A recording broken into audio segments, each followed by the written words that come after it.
welcome to Take Two. I'm your host, Chris Edwards, and this is the show that focuses on people of color who have businesses and use social media to forward those businesses and grow.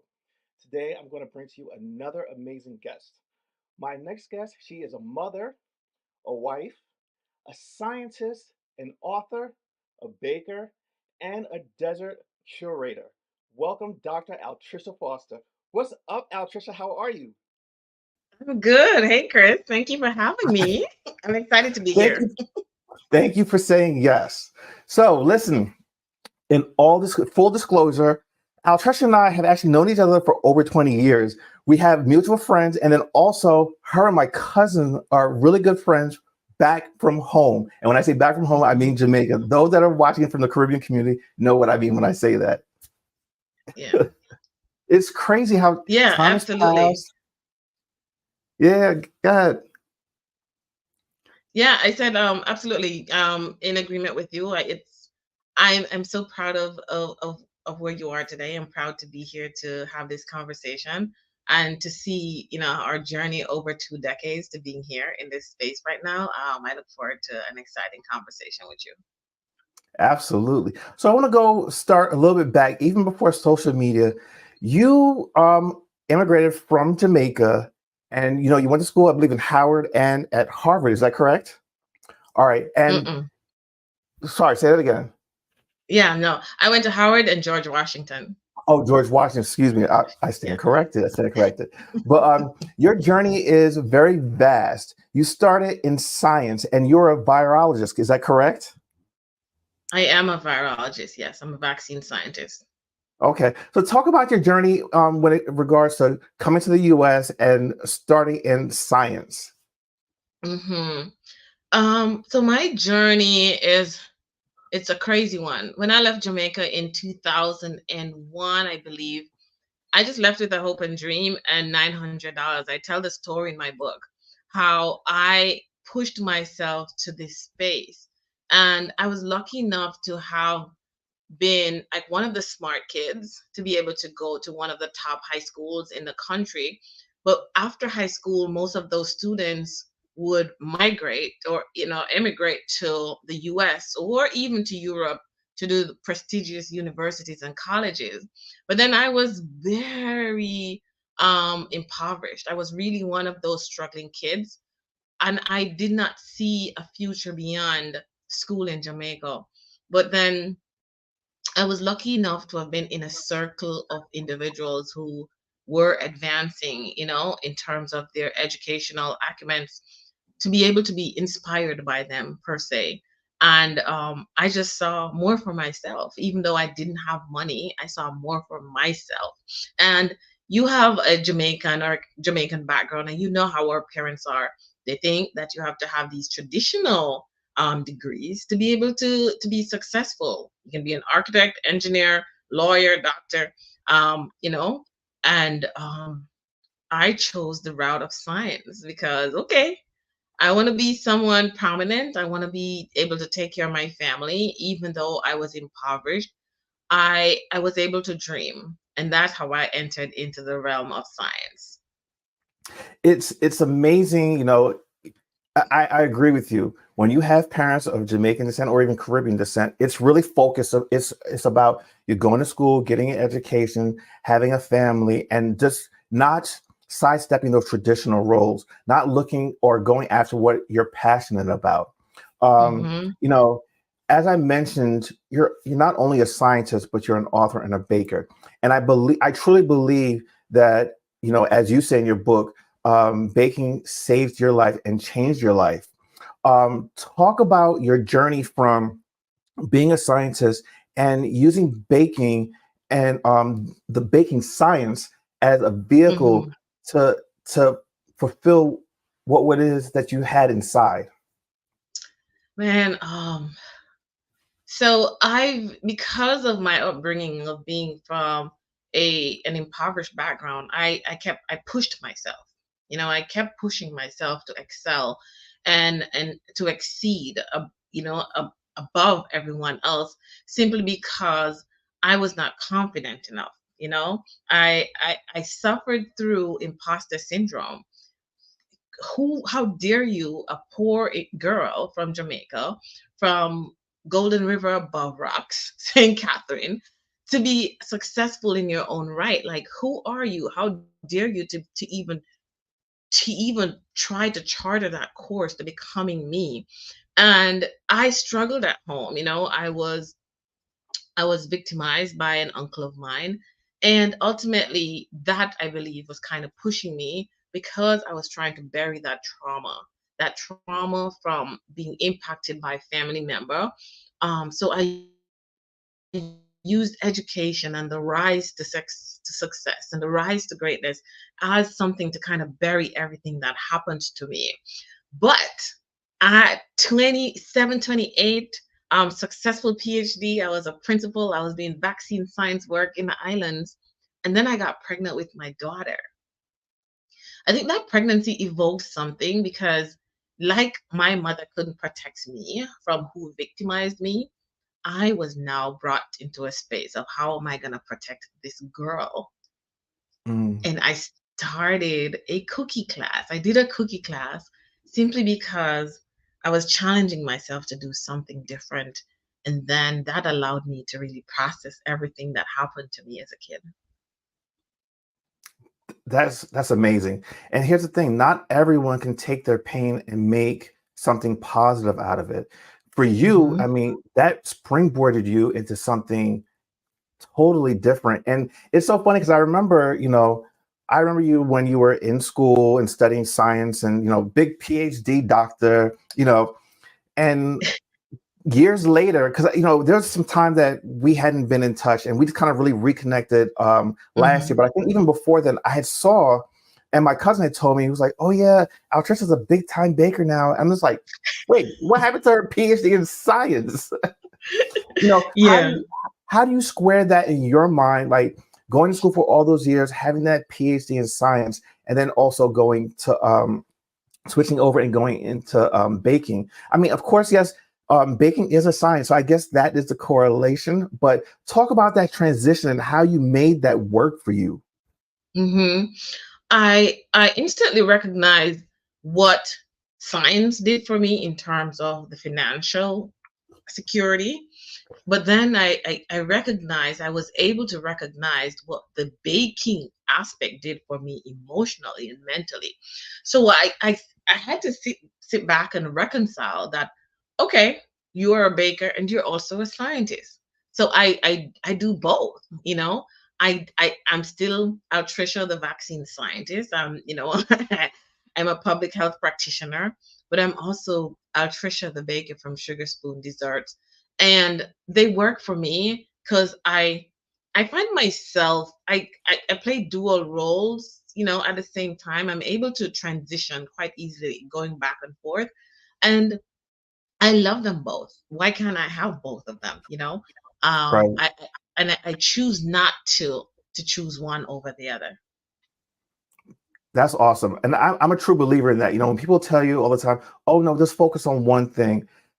No, I think that if you Mm-mm. have multiple passions, invest in both of those things. Because here's the thing, if God forbid something happens and you can't do that one thing that you were destined to do, how do you Yes. pivot?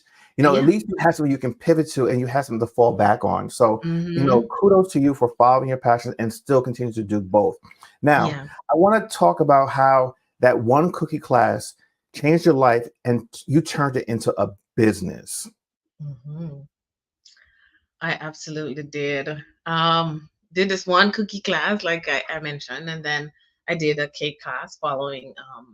I was like 9 months pregnant. I did a cake class. I was bedridden, something.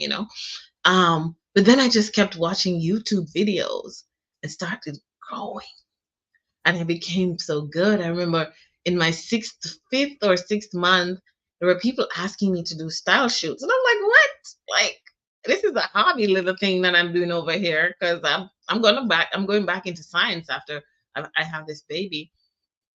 But then I made a cake, and Elle magazine, the online version, reached out to me because they wanted to publish the cake, and I was like, "What?" I'm like, nah, not you. But then I realized there was something from science that I was actually bringing to my baking. One, I'm a fashionista. I love clothes and I love dressing up. And I was bringing those to my cake. Those elements, those modern, tall cakes, the movements in my cake were kind of mimicking my own flow. I love colors. I love wearing colors, and I was bringing those to my cakes. But not only that, I was quite precise. I was precise to a point where it was a little bit too annoying. But that was the science element that was coming into my cakes, so it was making me different. It was setting me apart. And I embraced that. I embraced the difference, and I embraced that people liked what I was doing. For a while I was doing it all free. you know? I know, like you said, like your cousin and I are friends. And she was like one of my biggest, and she still is one of my biggest supporters. I love that girl to death. And she just kept telling me, like, Trish, you have to turn this into a business. And I'm like, nah, I'm still going back into science. But because of, that the take, my perspective on cakes, it really propelled me into a space where ABC, the Bachelorette, started reaching out to me to make a cake, and I was like, "Oh snap! Here you go, girl. Let's build this thing out and do it right." Yeah, I was going to ask you, that was my next question because I know that I don't know if that was like your big break when ABC and The Bachelor actually reached out to you to do a cake because Mm-hmm. that's where you were really seen and your business I think really just took off then. So talk about that experience of them reaching out to you and where your business has gone since that opportunity. Yeah. So I was in my community just baking. I just moved to Minneapolis maybe like a year, or yeah, a year and a half prior to the Bachelor reaching out to me. So I was building a community. I was still making premium premier cakes. So my brand was known in the city. But when Warner Brothers reached out to me and I start making my way to Elle magazine, People magazine, even the Jamaica Observer at home, that was when I just exploded. The business and even my own personal life and my personal story. Because for a long time I was behind the scenes. I'm super introverted. Um, and I prefer to be behind the scene, to remain hidden. But then Warner Brothers plucked me pretty much from obscurity. Now I have to now stand up, represent the woman that I've worked so hard to become, represent my kid's mother, Oladi's wife. I have to now show up as this person. Like, so for me, I stepped into that space. I felt like a table was immediately prepared when Warner Brothers reached out to me, and I stepped into it because there is a level of responsibility that comes with that once you are in the spotlight or the limelight, and like girls are now seeing you, your children are now seeing you differently. You have to step into it graciously and lead. Okay. So listen, we've kind of talked about you as a mother, you as a wife, you as a baker. Talk a little bit about what this dessert curator actually means. Curate desserts. I make desserts. I think I make the best desserts. I Okay. curate beautiful and delicious desserts for your events. So I put myself in that space. I tell girls all the time, because I lead a foundation. I tell them all the time that whatever you touch, tell yourself that you're the premier of it all, right? Even if you're a writer, you're a novice in this area, but you have to project the vision. So I'm a visionary in my space. I know I can curate the best events. I can design the best desserts for your events. So call me, you know. So that's what Okay. it's all about. Like I can give you an experience. I'm curating your desserts. I'm curating an experience for you. Absolutely. All right. So now I want to go and just really spend a lot of time talking about you as an author because you've used your book to really not only heal yourself, but to heal others and give people the opportunity to use baking as a tool um, to deal with their traumas. Um, Mhm. Talk about what that experience has been for you to write this book, what it did for you personally, and what people have gotten out of it. Yeah, that's a loaded question, but thank you for asking it. Um, the book for me was spurred by Simone Clark. I did an interview on TVJ right when the announcement came that I baked the cake for the Bachelorette. And I shared the story of how I was a fatherless girl. I suffered adult indiscretion and I left Jamaica with only 900 US dollars, nowhere to sleep, no tuition, but I just had a dream for myself. And it was then that she told me she believed I had a story to tell. But I wasn't quite ready to share my story because um poverty to me was a shame. I hadn't yet processed that it wasn't my shame to carry. Um I felt like any my victimization was a shame. I didn't realize then that it wasn't my shame to carry. But then the more I thought about it, and I saw the beauty of what cake did for me. Cake changed me and it literally saved my life. And it plucked me from obscurity.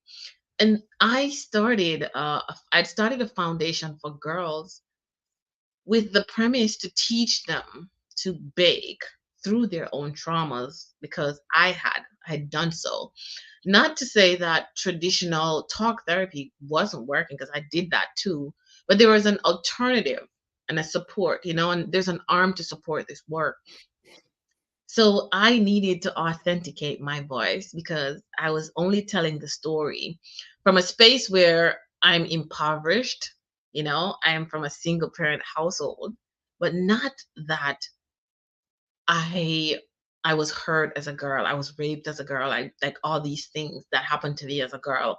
So I didn't feel like I was authentic enough. And the ladies that I wanted to connect with needed to hear the true me, or meet the true me, and hear the true story. So that really was an impetus behind me writing the book. Man, it was hard telling my own truth, but I felt like if I was going to walk in my purpose of the Cake Therapy Foundation to help heal girls like me, I needed to authenticate my voice and tell the story of who I am. Listen, I totally understand that when you are able to walk in your truth and just be Yes, your authentic self, no one or nothing can stop you. I And go ahead. I absolutely agree with you. And it speaks to the response to the book, because in our culture we're told not to speak. We're told if it's going to put a blemish on the family at all, it's best to be quiet. And I wasn't quiet. I chose not to be quiet. And of course, everybody's going to be upset, but everybody except me. I don't care once I've laid that burden down, right? And I'm walking my truth. I'm free. I'm doing what I want to do now. I have no shame. The shame's yours. It's not mine. Absolutely. And you're happy. And I mean, when it boils down to it, you know what? You have to live with yourself. And if you can't, embrace who you are fully as a human being, it doesn't matter what anyone else thinks about you. You know what I mean? You have Absolutely. to be happy first before you can be happy for the people around you. And it's not just you. You have a husband and you have children that you have Yeah. to take care of and that depend hmm on you. And if you're not a happy person, you can't give them love that they need to grow and to be happy people. Yep. You have to show up for yourself. You have to choose to show up for Yeah. yourself. Yeah. And I think that's what a lot of people don't realize. You can't show up for other people if you're not showing up for yourself. Show up for yourself Mm-mm. first, and then showing for other people just becomes easier. So, Easier because you can't pour from an empty cup. yeah, words of wisdom. Words of wisdom. So listen, you have this book. You're also a public speaker. Talk about some of your speaking engagements and the type of people you talk to, and what it is that you talk about when you do speak. Yeah. So I think the public speaking thing, I'm actually being drugged into it right now. Yeah, I'm being drugged into it. Um, because like I tell you, I am an introvert, you know, and coming into to spaces, to talking to people, it's still, I'm not like 100% comfortable with that. It's so funny you Um, said I don't believe that because I know you. I know that's the thing. I Here's the thing. I show people what I think people need to see, but I don't think throughout all of this, no one, I wrote this at the front of my book, that no one really knew the real me.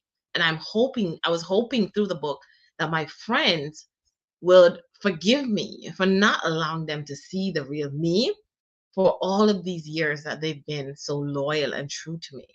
So my public speaking foray, I would say, is because I have this story and I now have this platform. I speak to girls. I speak to girls at the universities. I'm speaking to girls, getting out of foster care. I'm speaking to girls impacted by the justice system. Um, I'm I'm speaking to men. I'm speaking to men in the community who've been impacted as well by trauma, because I'm trying to heal households from generational trauma through cake. So I do that. I'm unwittingly, I say, but I'm embracing it because I'm called to do it, and Yes. I'm responding to that call. Oh, I love it. I love it. And when you embrace your true self, everything else just kind of falls into place. I'm actually taking a look right now. You were on the cover of Disruptors. You were named one of the top 20 unstoppable women in enterprise for 2023. That's huge, lady. That is huge. I know. I know. And it's like little old me though. Little old me. But why not you? I know. I know. For a while though, Chris, I struggled to embrace that. I really struggled to embrace that because I I always look at myself, the audacity of you, the audacity of you to believe that you could be better than they thought you could be. And I still have to reconcile with those things. But you know what? I'm really happy that the legacy that I'm leaving for my kids, especially my daughter, it's a really big deal for me. And the legacy that I'm leaving for the little girls in my community of Golden River Above Rocks, that's a big deal to me because I want them to know that they too can become disruptors. Absolutely. So I'm also taking a look. You've been recognized on quite a big few platforms: U.S. Weekly, People Magazine, your local Fox 9 news station, the Jamaica Observer, and then also PBS. Tell me what it feels like to be able to be recognized across all these different platforms. As you would say, little old you, who you felt as though you didn't deserve this, to be recognized and to be uplifted in such a way. What does that mean to you? Um, it means everything and it means nothing. Here's why. It means everything because whatever I've worked for, I approach it with a lot of authenticity, right? I'm very authentic with whatever I do. I lead the work with integrity. And with these organizations and media houses being able to recognize the work that I've done, it means a lot to me, right? And then I say it means nothing because it's here one minute, gone the next. And it's all about the next move. It's all about what you do next. I remember when ABC called and my mom was in the kitchen and we were excited because my mom loves The Bachelor. And she was telling me like, I've prayed for this. And she's always prayed for this. She's told me as a girl that I would go to school with the prime minister's kids, and I did. She told me like she dreamt these dreams for me, and I've lived them.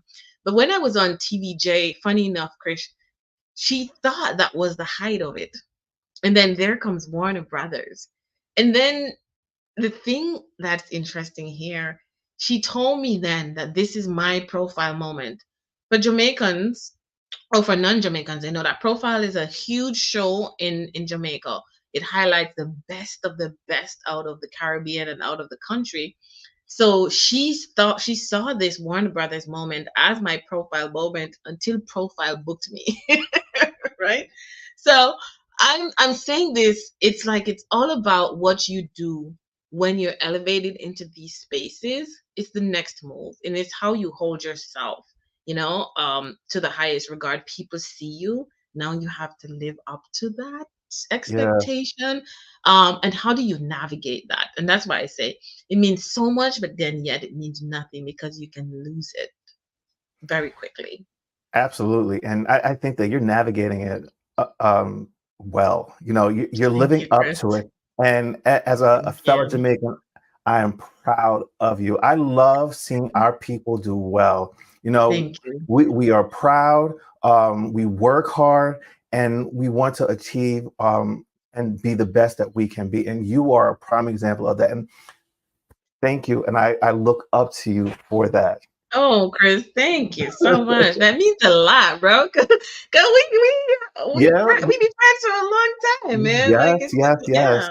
yeah, So yeah. Thank listen, you. on this show, we like to really highlight people who have businesses, but also how they use social media to tie their businesses and then to make them Hmm. grow. One of the things I've always found with social media is that there's been a deficit when it comes to people of color. Yeah, A lot of times, our white counterparts can come on these platforms and they don't have to do anything really, and they can become a success and have notoriety, whereas we have to work even harder. And it's true in everything that we do in this world as minorities.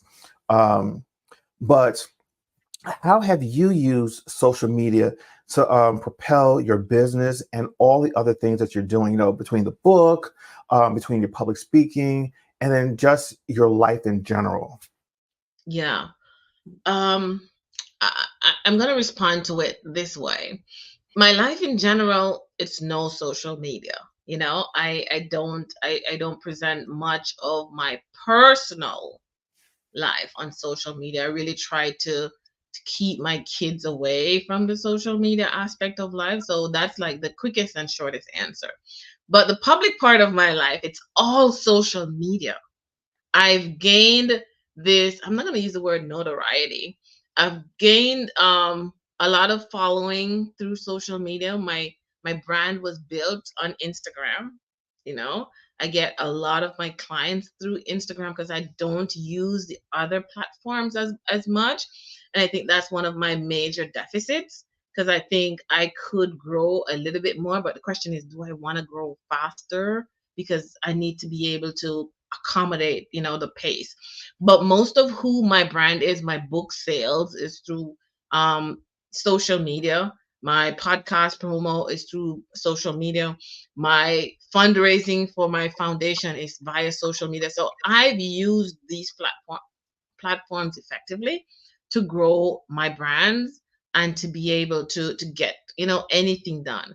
I don't do, I think recently I just recently started doing like maybe a Google ad, one or two, but I found that I didn't really need it because most of my I have a lot of return customers and a lot of recommendations. People recommend others to my brand.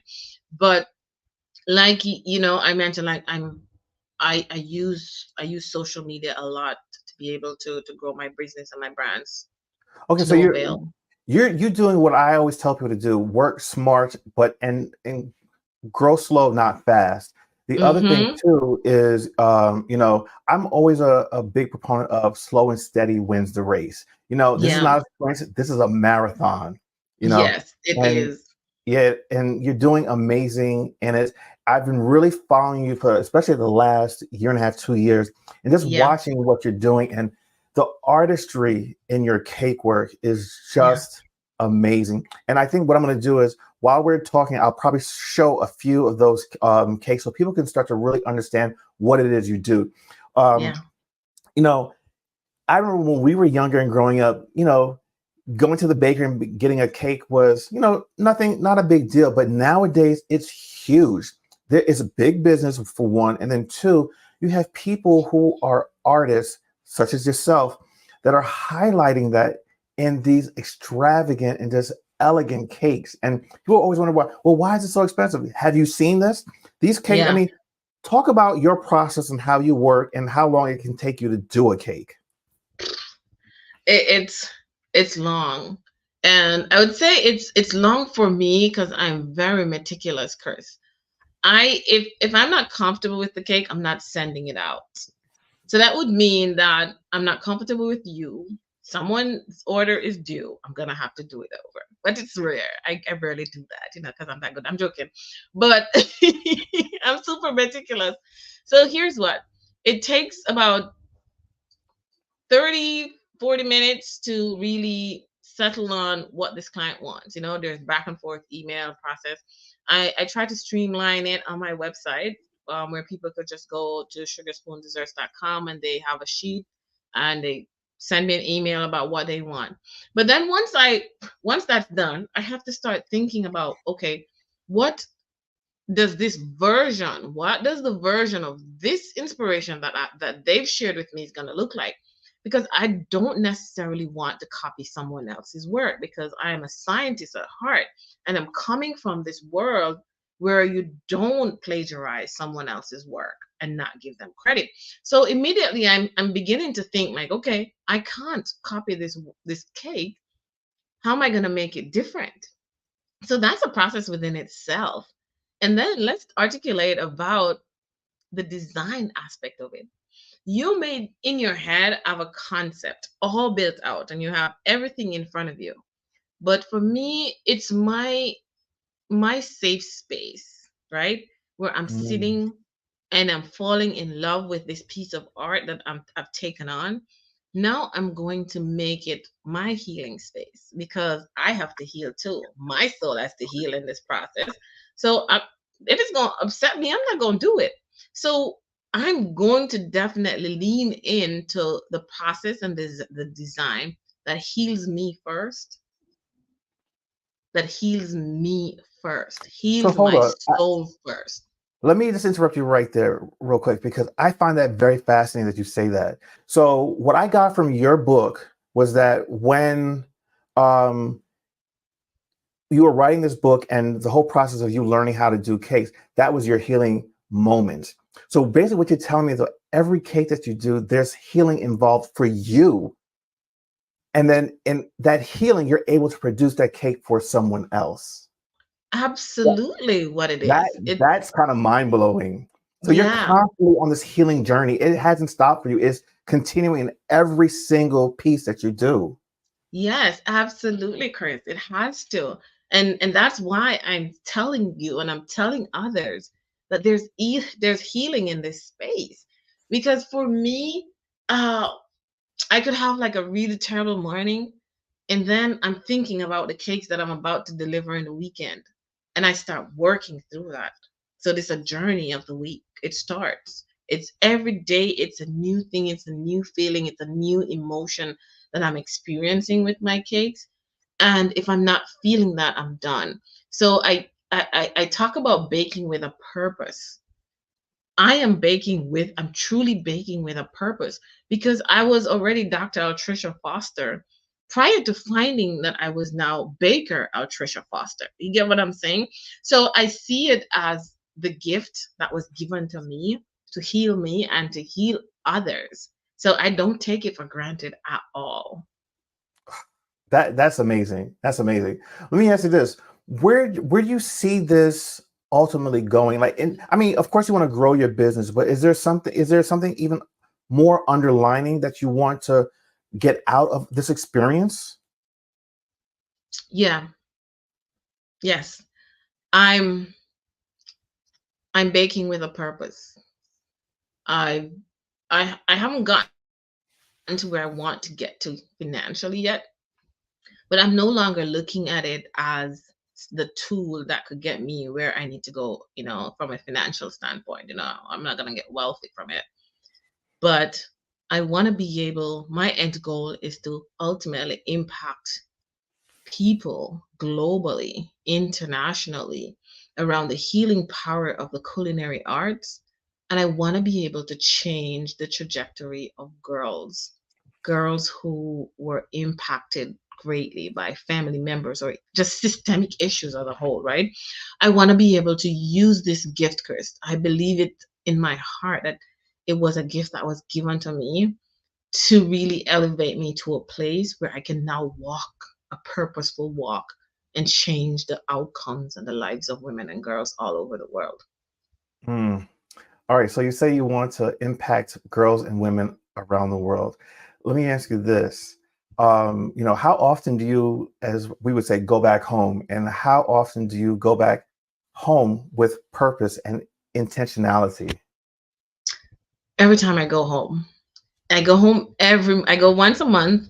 If you listen to my podcast, I'm dealing with a sick mom at the moment. She has dementia and she's in a nursing home.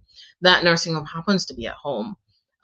So I go to visit my mom to connect with her every month.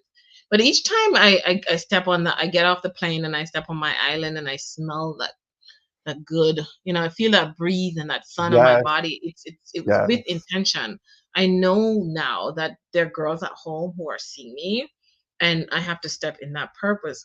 I reconnected with my university, so I'm doing a lot of mentoring with the university at home. But not only that, I'm putting together trainings and having conversations to be able to teach girls aging out of foster care, how to bake, entrepreneurship. Yep. Wow. Yeah, so I'm putting a lot of things. So I'm very intentional. So I made connections with the vocational schools on the islands. I've started awards for girls who are underserved who are attending those schools. So it's really intentional. I'm taking small steps into getting the word out that I am here. I'm not a savior, but here's the story that I'm leading with, and here's the work that I'm doing. Help me do it. Help me bring some girls along, and just help me grow, and help me grow this foundation. Wow. That's amazing. What would you say to your younger self? I would say to my younger self, okay, I'm gonna I'm gonna give you two age groups, right? Okay. At my young self at the age 8, I was the happiest. I was living in the country in the village with my grandparents and my cousin, and I was really happy. And I would say to myself at 8 that, girl, this is going to be you. Happiness lives in you, and you're going to move from this country. You're going to be successful in your own right, and you're going to do it unapologetically. My 16-year-old self, I'll say to her, like, girl, you're going to be okay. That's it. You're just gonna be okay. Okay. I Hmm. received that. Yeah. So as we begin to wrap this up, what would you say this to yourself, well, you have young kids, especially you talk about your daughter. What do you impart to your daughter as not just a mother, a wife, but a business owner and a woman of the world? What do you say to her? I say to my daughter, and this is really true because I say to her every day, every day. I tell her she's beautiful. I tell her I love her confidence. But then I tell her also that she can be anything that she wants to be and become. And I support that. If she wants to do an art class, I'm gonna send her to do an art class, because you don't have to be in a traditional form of career to be successful. The world is your oyster. I tell her that as well. But I encourage her to just live her life with integrity and just be her best self, because it's going to be okay. It really Yeah. is. That's awesome. Listen, the one thing I love about you is you're honest, you're intentional, you're thoughtful, you're thought provoking, and I want people to walk away from this knowing that it doesn't matter where you come from. Your circumstances don't have to determine your future. You've Hmm. talked about being impoverished and now living, I would say, a comfortable life. You're living quote unquote the American dream. You came here with $900 to your name. You went to school, you became educated, not just undergrad, but postgraduate work and a PhD, working in science, and then also now creating your own business and making a way for yourself and for others. And I think that's Yes. really, really important. It's one thing to do something for yourself, but when you can, open up your heart and do something for other people to make a way for them, that's truly awe inspiring. I love you. I love what you stand for. I love who you've become. I loved watching your journey, and I'm going to continue to watch this journey as you continue to this life. Um, Altrisha, Thank you so much for joining me today and for sharing your story and allowing people to see who you are. Please, people, as you watch this, make sure to check the comments, the description down below, because we're going to have all of her information. This beautiful lady on your screen is Dr. Altreisha Foster. Again, let me just run down her credentials. She's a mother, she's a wife, she's a scientist, she's an author, she's a baker, and she's a dessert curator who's got a lot of credentials behind that. You know, she's been featured so many different places. Let me just read off a few of them again, if you didn't hear it or if you're just now joining us. She's been featured in US Weekly, People magazine, on her local Fox 9 station, the Jamaica Observer, and then also on PBS. But more importantly, she is just an amazing human being. So, Altreisha, thank you so much for your time, for agreeing to do this. And ladies and gentlemen, thank you for watching this episode of Take Two. Be sure to watch us next week. We'll have another amazing guest. So until then, take care of yourself, take care of others, and maintain a safe space. Thank you, everybody. I'll see you next week.